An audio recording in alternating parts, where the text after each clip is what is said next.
This is just dripping with coolness. I picked up Star Wars Jedi Knights #1 at my local comic shop, and I loved it. Wanted to run you through some of my favorite pages and favorite panels. Our opening pages, or splash panel, we see Yoda, Mace Windu, a new Jedi to me named Vecna Mooncrest, and Coyote Mundi. And they are throwing down, swiping away some blaster bolts, doing their thing, and I totally dig it. It totally captured my attention and made me want to dive deeper into what this issue has to offer. Your beginning pages are super important because that's really where you're going to hook the reader. That's really where you're going to send a strong message and make a promise of what they can expect. And I thought they did a really good job. I think this was a perfect introductory to set the tone for the rest of the issue. In the first 3 quarters, we get a really cool splash page of Qui-Gon like beaming up his lightsaber while he's being attacked. I don't know. I thought it made me wonder, who this attacker was, what their purpose was. It was cool. It was engaging. It was well drawn. Immediately following that splash page is a 12-panel page where we see,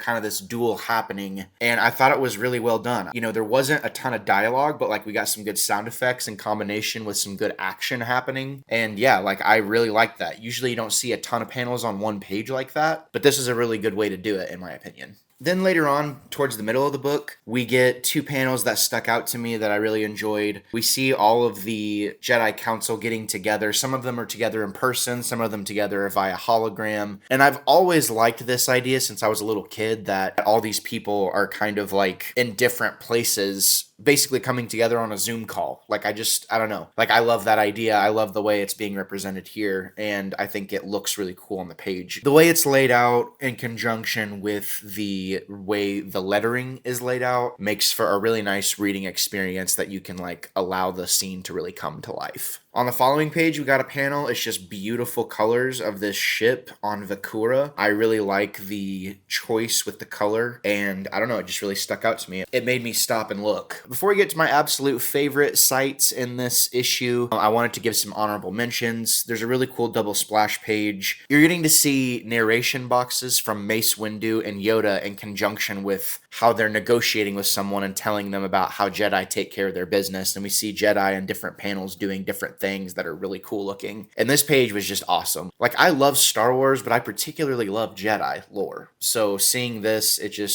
was a chef's kiss. So that's an honorable mention. Another honorable mention is towards the end of the issue, we see Yoda and a young Obi-Wan, you see Yoda training him. And this just, mirrors what we see in Empire Strikes Back. We see the creators are hearkening back to the early source material. They're giving us things to latch onto that subconsciously you may not pick up on. But I mean, you can look at this and see that it's basically the same thing Yoda was doing with Luke on Empire, but he's doing it here with Obi-Wan. So we see how kind of that is a full circle thing. Like Yoda taught it to Obi-Wan, but he also taught it to Luke, and therefore there's similar teachings and a similar connection that Luke and Obi-Wan both had. They were both taught by Yoda. Like it's a cool concept. But then my absolute favorite visual from this comic was the ending splash page. And Yoda's kind of giving some context to Obi-Wan as to, powers that allow you to see into the future, using the Force. And basically the last page we get is a bunch of different scenarios, and the dialogue is this, this ability allows you to see days to come, days not to be,